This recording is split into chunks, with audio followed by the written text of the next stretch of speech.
is Shannon Lawn, and I'm here to talk to you about specialty coffee. So, firstly, a thank you to Vanguard and Daniel for the invitation. Specialty coffee in general, is one of my life loves. So it's a pleasure to be able to share about this with you. So, as I said, my name is Shannon. I originally come from New Zealand and I'm currently living in Portugal. I've been working for Fabrica Coffee Roasters for about a year in my time here in Portugal. And before this, I've worked for Mercedes-Benz in Germany. I was responsible for training up the core staff. Basically, they were upgrading their internal coffee systems for their staff, and I was responsible for training and kind of consulting them in regards to how exactly to do this, to create a system of workflow for a lot of people. Very fast volume. So I worked there. I've worked in Cambodia for a company called Kofi. I worked also in Australia in two companies that are phenomenal. The first is 5 Senses Coffee, where I was a trainer of baristas there. It was a fantastic opportunity and a fantastic company. And also I worked for a very renowned company called Shade. They are a wonderful, wonderful restaurant and patisserie, and they have specialty coffee as well. Beautiful, beautiful coffees in Melbourne, Australia. So yeah, I guess I would like to talk to you a little bit today about this world of specialty coffee and what this is, what this means, and also how can it benefit kind of mixology and in this other world of bartending. So I must say, firstly and foremost, this is not my world at all. Bartending and mixing drinks is really not my thing, but I do see that there is a huge potential in the combining of the two worlds, especially as this specialty coffee thing is quite a new thing in Portugal, and one that is filled with value. So to demonstrate what I'm talking about, I would like to express one of my first experiences in this world. So in coffee, when I was working for Shade in Melbourne, they made me a coffee, right? So I'd already been working in the world of coffee for maybe 4 or 5 years before I moved from New Zealand to Australia and got this job in Shade.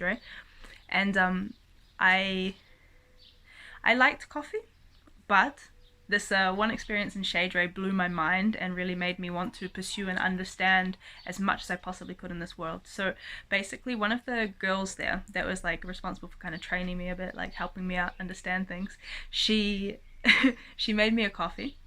I drank it, and it tasted like a strawberry and chocolate milkshake, right? So it was a milky coffee, so it was like a meio-de-leite, cappuccino, uma cena assim.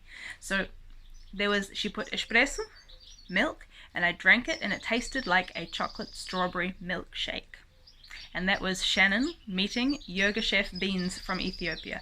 Now, basically, coffee itself has so many different potential flavors and so many different potential aromas that it's a bit mind-boggling, really. There are people who have been working in this area for 20 years, and they're always tasting, finding new beans, tasting new things, and they still say that they know nothing. So this is what I refer to when I'm meaning specialty coffee as opposed to traditional kind of standard coffee. Usually we roast the coffee lighter, which kind of it saves the original characteristics of the coffee bean. And this is where it could be very, very, very interesting for you. So we say the primary job of the coffee, not the primary, but one of the most important jobs, the difference to specialty and traditional coffee, is the role of the farmer. So the farmer, how he grows, which type of tree he selects, how he grows the coffee, how he takes care of it, how he processes the fruit down from the fruit stage to the seed stage. This all has a huge impact on the flavor of the coffee, like huge. The coffee can range from tasting like black tea with bergamot to for example, raspberries to strawberries to peaches and mangoes and tropical fruit. There's one beautiful coffee that Fabrica has, I think they still have it now, called Banana Madura. So this is June 2020, right? So Banana Madura, and this coffee tastes straight up like ripe banana. Crazy. Wonderful, wonderful, wonderful coffee. So basically the variety of flavors that you can find in coffee could be very, very, very, very, very, very, very interesting, and I would love to know about it if you find ways in which to incorporate using specialty coffee into any drinks that you're making. Very exciting stuff. There is a huge world to be explored there for sure. Fantastic. So yes, so this is amazing. Another wonderful experiences I had. This is a couple of years after Shadre.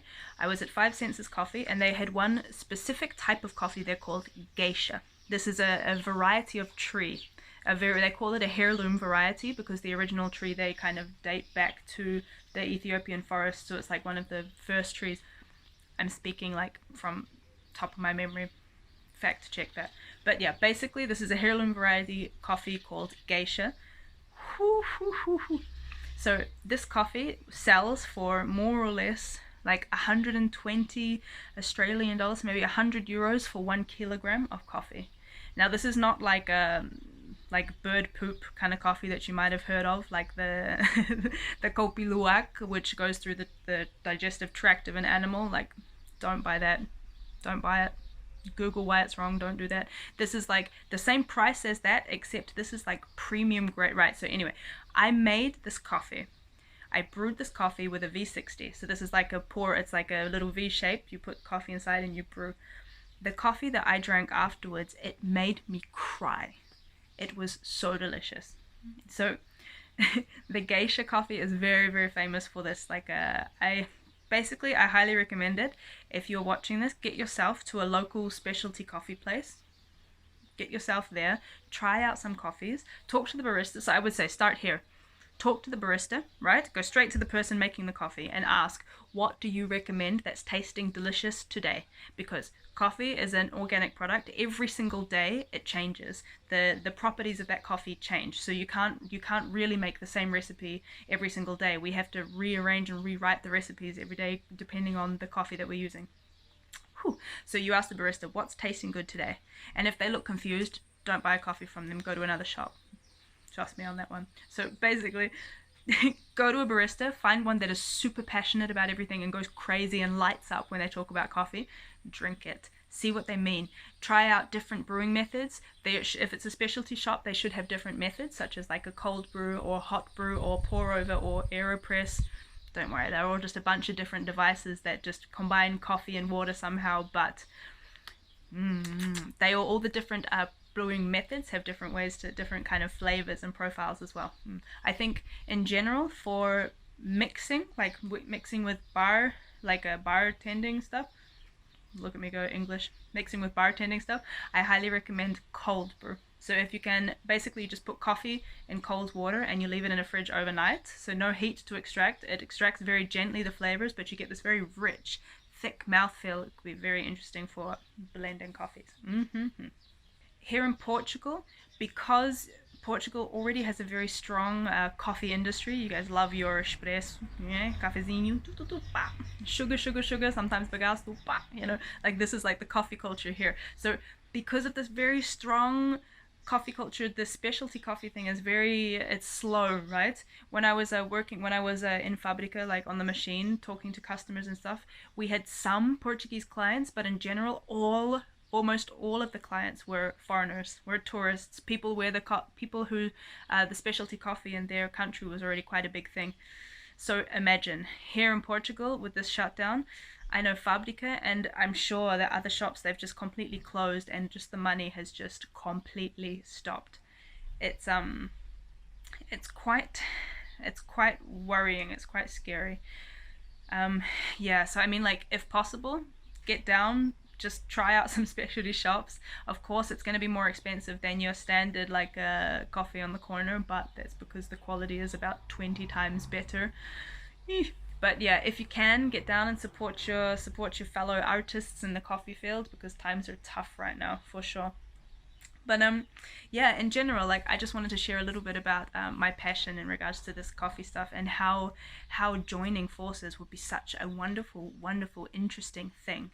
Oof, imagine you create a specialty drink based upon a specific type of coffee that comes from a specific region in Rwanda that has specific flavor notes of dark chocolate and blueberry, and you combine this flavor with some other drinks and you make them, oh man, oh, Fantastic. Okay, that's enough from me. Thank you for listening to me rambling on. Thank you, Daniel, for the opportunity, and I hope maybe that I've introduced you into another world of interest.